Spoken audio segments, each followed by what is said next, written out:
የባሳለና አገርን አትልቀቃል ያገሬ ሰው። ስንት አይነት ወሮ በላ ሰው አለ ግን ስንት አይነት ወሮ በላ አባወራ አለ። ስንት አይነት ወሮ በላ ባል አለ። ቤት ይቁጠሩ። የምሬን ነው የምላችሁ። እያንዳንዱ ቤት ተንኳኩቶ አልተገባም አልታየም እንጂ ስንት አይነት ወሮ በላ ያጎረሰውን እጅ የሚነክስ ከሜዳ ያነሳውን እጅ መልሶ የሚከዳ። ሁላችሁም እንግዲህ የገለቴን ታሪክ አይታችሁታል ብዬ ተስፋ አደርጋለሁ። ሰላም ሰላም ውድ ቤተሰቦች እንዴት ናችሁልኝ? እኔ አለሁላችሁ። በያላችሁበት ዳርቻ ሰላማችሁ ይብዛልኝ። ቡና እየጠጣን ነው። ማኪያቶ ነገር ነውና ቡና እየጠጣን የገለቴን ባል ልክ ልኩን እንነግሯለን። ይሄ ወሮ በላ ከሜዳ አንስታ ዝንጥ አርጋ ኖረችው። የከበረ ኑሮ ሰጠችው። አላየማ የታባቱ ያቃል ክብር። ይሄ እከካም ሜክሲኮ በሬቻ ያለ ይለፍልፍ እንጂ አራጠብ ያረቁ ይለፍልፍ እንጂ ምኑን ያውቀዋል? ክብር መቼ ይወድለታል? 11 ቤት ሙሉ እጥብ አርግቼ መካፈልም የባል ሀገር እኮ ነው። የምሬ ነው ብላችሁ ይሄ የወጌ ደንብ እኮ ነው። የ5 እንኳን ብታገኝ 6 ቢበላም ጥሩ ነው። 1 ቤት ብትተርፍ እሷንም እካፈላለሁ፣ እሷንም ያሳግዳል። ይሄ ወሮ በላ ማዘርየዋን አንስታ ይምጡ ይቀበጡ ብላ እናትየው ራሱ ምን አይነት ጉድ ነው? ምን አይነት ጉድ ነው ይሄ? የምሬ ነው ብላችሁ ምን አይነት መከዳዳት ዘመን ላይ ነው የደረስነው? ያጎረሰን እጅ የሚነክስ ጥሩ ማድረግ የምሬ ነው ብላችሁ ጥሩ ማድረግ እያስመረረ ይገኛል። በአሁኑ ሰዓት ጥሩነት እያስመረረ ይገኛል። በዚሁ አጋጣሚ ለሴቶች የምመክራችሁ ነገር ቢኖር እንግዲህ አትሌት ገለቴ ከተጋቡ ከባሏ ጋር 9 ዓመት ነው ብላለች። 9 ዓመት ሙሉ ልጅ አልወለዱም። የልጁን ጉዳይ ፈጣሪ ነው የሚሰጠው። ልጁ ግን እንግዲህ ይሄም ይሆናል እሱን የቀየረው። በእርግጥ ቢቀየር እንኳን ፍቺ ቢያስብ ከዛ ካራገፈችለት እከኩና ከተነሳበት ቦታ ሊያስብ ይገባ ነበረ።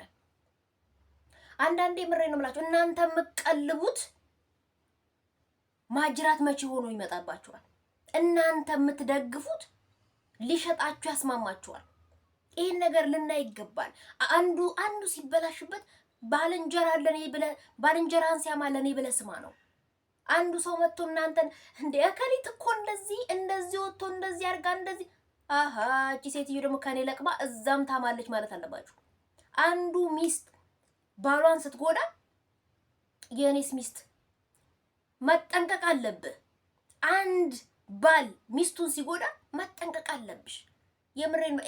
ይሄን ገለቴ አምናው ባሌ ነው አይከዳኝም በማለት ይሄን ሁሉ ቤት ሙሉ ለሙሉ ውክልና በሱ ስም ሙሉ ለሙሉ ምን ቢያስነካት ነው እሷ ራሱ እንደና አለ ፈዘዘችው ማለት ነው። ግማሹን እንኳን በሷ አታረገው፣ ግማሿን በቤተሰብ አታረግም። ሙሉ ለሙሉ ለሷ አርግታ ይሄው በለዋ ላይ ሸጦ ሌላ አግብቷል። እናቴ በለዋ ላይ ተሞሽሯል።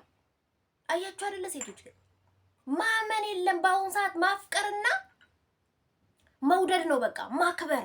ከዛ ውጪ ስምጥ ድልጥ ቅልጥ ብላችሁ አትመኑ። እንደዚህ ማመን ነው የሚከብዳችሁ።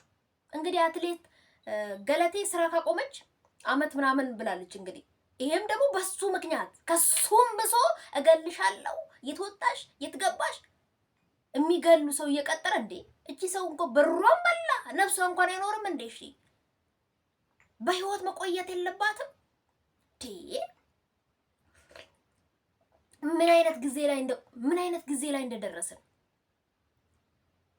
ያበላኑ ያደለብነው እጅ መልሶኛ ማጅራታችን የሚመታ ሆኖ ይገኛል። ያበላ የለወጥነው ነገር እኛን የሚቀብር ኢቭን እንኳን የገለቴ ባል እናት ራሱ ሊመክሩት ይገባ ነበር። ሰው ከፍቷል። የምሬ ነው ብላችሁ በጣም ላይ ተከፋፋ ነው። አይ ልጄ እንደዚህ መሆን የለበትም። በእርግጥ 9 ዓመት ሙሉ ስላልወለደች የባል ቤተሰብ ምን አለ መሰላችሁ? ተጋብተሽ 2 ዓመት ኮነ እንደ እችም በቅሎ ምንድነው የምትቀልበው ይመጣል። ለምን ያልወለደችም አለ። ይሄ እንዳለ ሆኖ ግን ያነሳችበትን ያሉበትን ሊያስቡ ይገባ ነበር። መለየት እኮ በምንጥፍጥናው ከመብላቱ እንፋታ ከማለቱ ልጅቷን ለመግደል ማሳደዱ ይኸው ከዚህም የባሰ ወሮ በላለ። ፍቺ እኮ አንድ ነገር፣ መማገጥም ሌላ ታሪክ ነው። ጭራሽ ከመማገጡም አልፎ በለዋ ላይ ከማግባትም በለዋ ላይ ያሉን ቤቶች ከመሸጥም ጭራሽ ማጅራቷን ካላልኩ ማጅራት መቼ ቀጥሮ በሄደችበት በመጣችበት እናትየው በጡቴ ይዤሻለሁ ቤት ተቀመጭ ብለው እስከሚለምኑ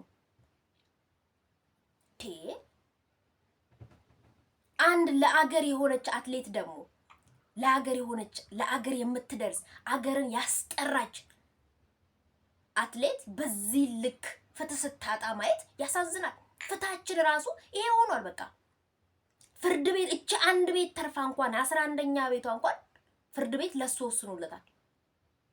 እኔ እኮ የምሬን ነው የምላችሁ። እኛ ሀገር ግን የምሬን ነው የምላችሁ እንዴ ማጅራት መቼ ነው የሚኖረው ማለት ነው። በቃ ጉሮሬን እያረጠብኩ የምሬን ነው የምላችሁ። ማጅራት መቼ ወንጀለኛ ነው ፒኤችዲ የሚሰጠው። እቺ አትሌት በራሷ በላቧ ያመጣችውን ንብረት ለባል እንዴ? አው በእርግጥ ሁሉንም በውክልና በስም ነው። 80 ካለ ጋብቻ ካለ ይሄ ነገር እንዴት ነው እንደዚህ ሊሆን ይቻለው? ወጣ ይፍረዱኝ እስከምትል ድረስ። አሁን ላይ ግን ያው ተይዟል የሚባል ነገር ነው። የአዲስ አበባ ፖሊሶች ይዘውታል ተብሏል። እንግዲህ ግን እስከ ዛሬ ወጣ ስላለቀሰች ነው እንጂ እስከ ዛሬ ፍርድ ቤቱ በትክክል አይደለም የፈረደው። እንግዲህ ቤቱ ለሱ ተፈርዶ አንድ ፍሬ ሌላውን ሳሰማ ሸጧል። አንዷን ፍሬም ለሱ ተፈርዶለታል። ይሄስ ምን ማለት ነው? ወንጀለኛ ደረቱን ነፍቶ መሄድ፣ ተበዳይ አንገቱን ደፍቶ ከተመበደሏ ተደብቃ ነው ያለችው እንዳትገደል። ገንዘቧን በላ ሸጠች። ኦኬ ማገጠ፣ እሺ ልቧ ተሰበረ። እሱ ወንጀለኛው ደረቱን ነፍቶ ተበዳይ ነው ደረቱን ነፍቶ እየሄደ ያለው። ተበዳይ ተደብቆ በዳይ ነው ደረቱን ነፍቶ ያለው ከመበደሏ ገንዘቧን ከመብላቱ ገና ይገለኛል አይገለኝም ተደብቃች ሰው እንዴ! ምን አይነት ጉር ነው? ወዴት ነው ሀገራችን እየሄደች ያለችው? የምሬን ነው ብላችሁ የት እንሂድ?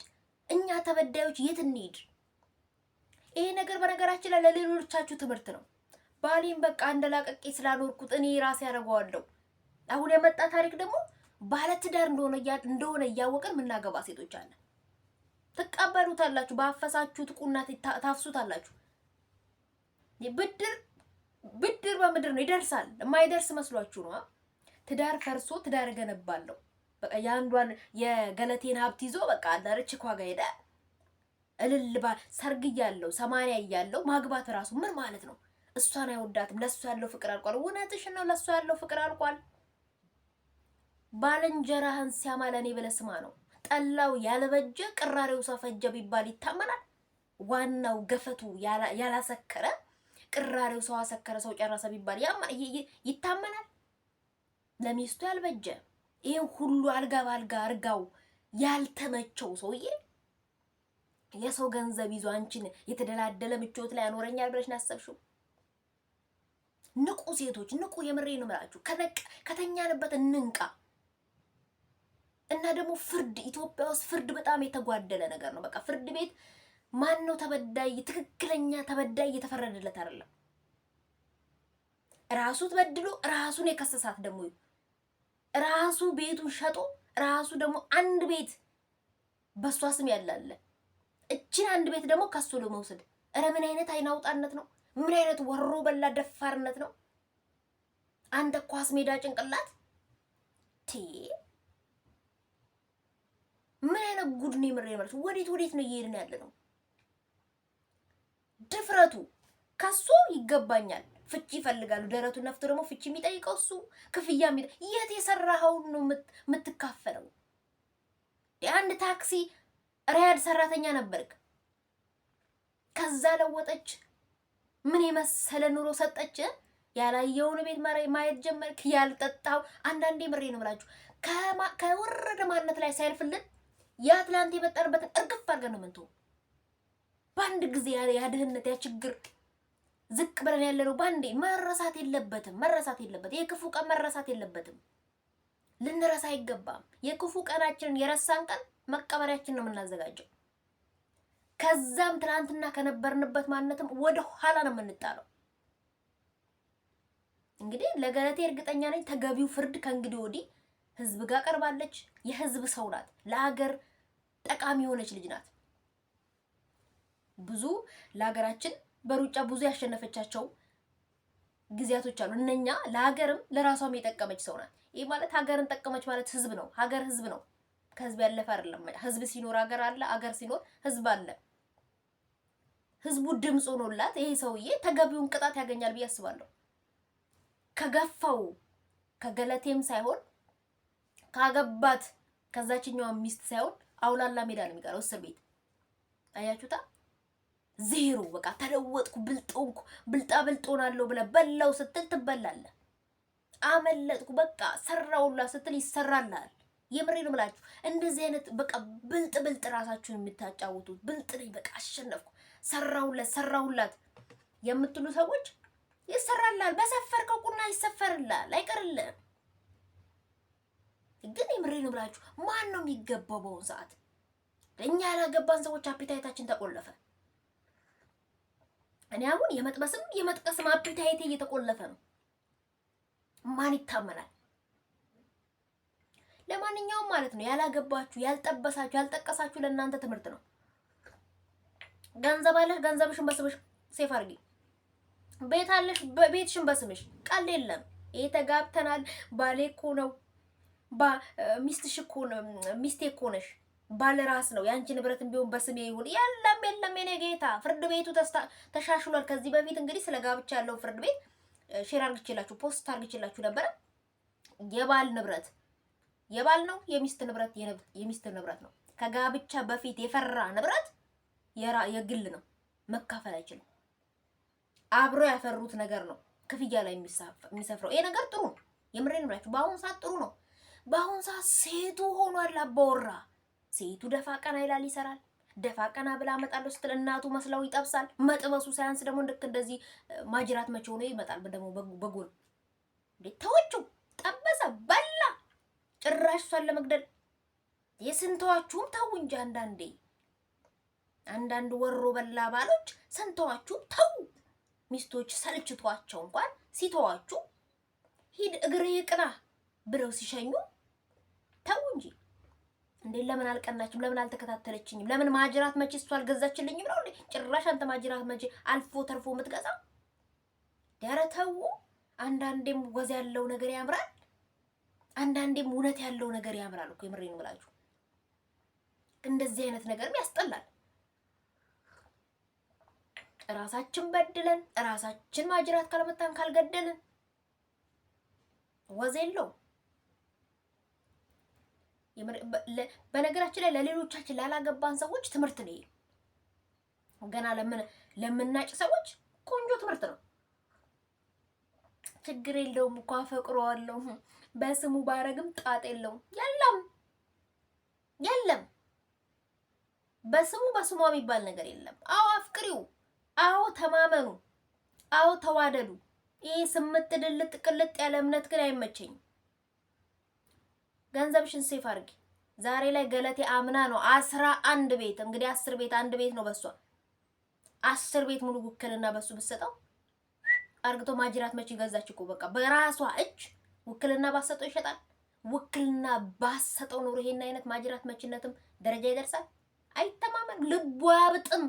አንዳንዴ እኮ ሀብት ልብ ያሳብጣል። በመጠኑ ሀብት ስጠኝ ተብሎ የሚጸለየው ጸሎት ጥሩ ነው። የምሬን ነው የምላችሁ። አንተን እንዳልከዳ በመጠኑ ስጠኝ፣ አጥቼ እንዳላጉረመርም ደግሞ አትንሳኝ ይባላልና ይሄ ጸሎት ግን ጥሩ ጸሎት እኮ ነው። ሀብትም አንዳንዴ የምሬን ነው የምላችሁ ልባችን ያሳብጠናል። ልብ ያበጠ ደግሞ ለት ምንም አይታወቅም።